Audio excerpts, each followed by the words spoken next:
Hello મિત્રો, જિગીસા કિચનમાં આપનું સ્વાગત છે। તો આજે આપણે બનાવીશું ડોરેમોનની ફેવરેટ ડોરા કેક અને બાળકોને પણ ખૂબ જ પસંદ આવે એવી આપણે ડોરા કેક આજે બનાવવાના છીએ।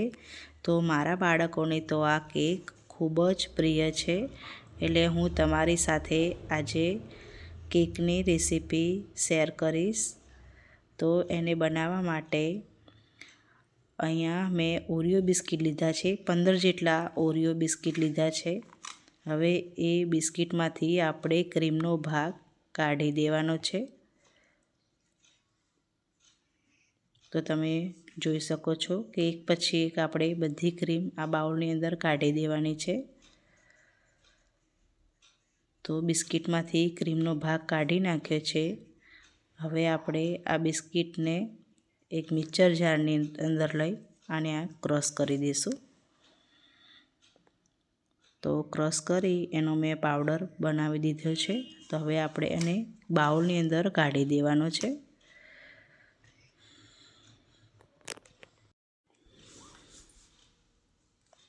હવે આપણે એમાં થોડું થોડું કરીને દૂધ એડ કરવાનું છે અને આપણે આ વિસ્કરની મદદથી મિક્સ કરી દઈશું। દૂધ વધારે ન પડી જાય એનું ખાસ ધ્યાન રાખવાનું છે। તો આ બેટર બનાવવા માટે મેં અહીંયા 2 વાટકી જેટલું દૂધનો ઉપયોગ કર્યો છે। નાની 2 વાટકી જેટલો દૂધનો ઉપયોગ થયો છે। આ રીતનું આપણે બેટર તૈયાર કરીશું। હવે આપણે એમાં અડધી ચમચી જેટલો ઈનો લેશું।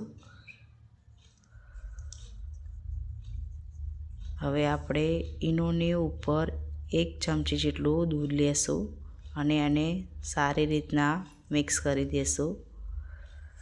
આને આપણે એક જ ડાયરેક્શનમાં મિક્સ કરવાનું રહેશે અને આ રીતની આપણે બેટર તૈયાર કરી દીધું છે। હવે હું એક નોનસ્ટિક પેનની અંદર થોડું ઘી કે પછી તેલ લગાવી શકો છો અને ટીશ્યુ પેપરની મદદથી આને લૂછી દઈશ। હવે આ બેટરને આપણે ફરીથી મિક્સ કરી અને નોનસ્ટિક કઢાઈની અંદર આપણે આને પાથરી દઈશું। ગેસની ફ્લેમ આપણે ધીમી જ રાખવાની છે અને આને હું ગોળ રાઉન્ડ શેપ આપી દઈશ અને આને 2 મિનિટ સુધી ધીમા ગેસ પર થવા દેશું।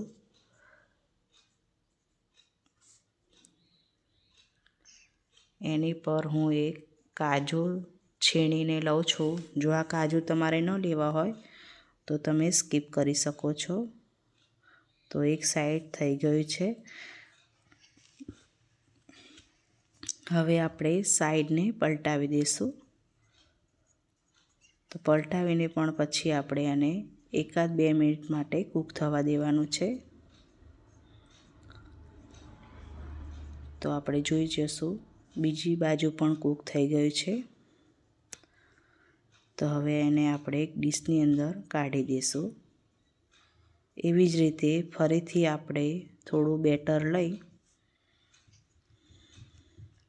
બેટરને તવીની અંદર પાથરી દેવાનું છે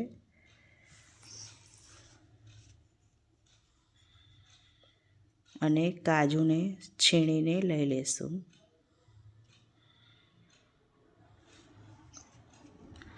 ધીમા ગેસ પર કૂક કરીશું।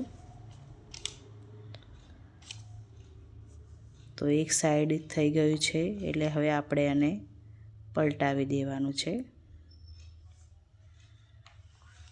અને બીજી સાઈડ પણ આપણે 1-2 મિનિટ માટે કૂક થવા દેશું।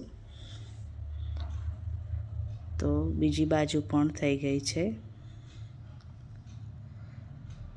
તો હવે આપણે એને એક ડીશની અંદર કાઢી દઈશું। આ જે મેં ક્રીમ લીધું હતું બિસ્કિટનું એની અંદર 1 ચમચી જેટલું દૂધ એડ કરીને આને સારી રીતના મિક્સ કરી દેવાનું છે। તમે જોઈ શકો છો કે આ રીતનું આપણે મિક્સ કરી દઈશું। વધારે પડતું દૂધ ન પડી જાય એનું ખાસ ધ્યાન રાખવાનું છે। તો હવે આપણે કેક બનાવી દઈશું। તો એની અંદર જે ક્રીમ લીધું હતું એ આપણે આની અંદર પાથરી દેવાનું છે.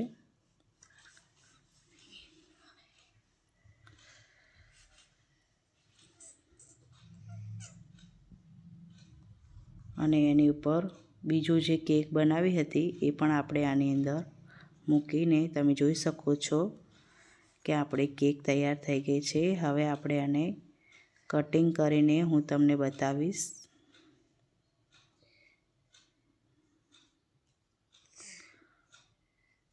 જોતાં જ મોઢામાં પાણી આવી જાય એવી આપણી કેક તૈયાર થઈ ગઈ છે. અને કોઈને પણ ખબર ના પડે કે આ કેક આપણે તવી પર બનાવી હશે. અને ફક્ત 10 જ મિનિટની અંદર આ કેક આપણી તૈયાર થઈ ગઈ છે. તો તમને પણ અમારી આ કેક પસંદ આવી હોય તો લાઈક, શેર, સબસ્ક્રાઈબ કરજો. Thank you.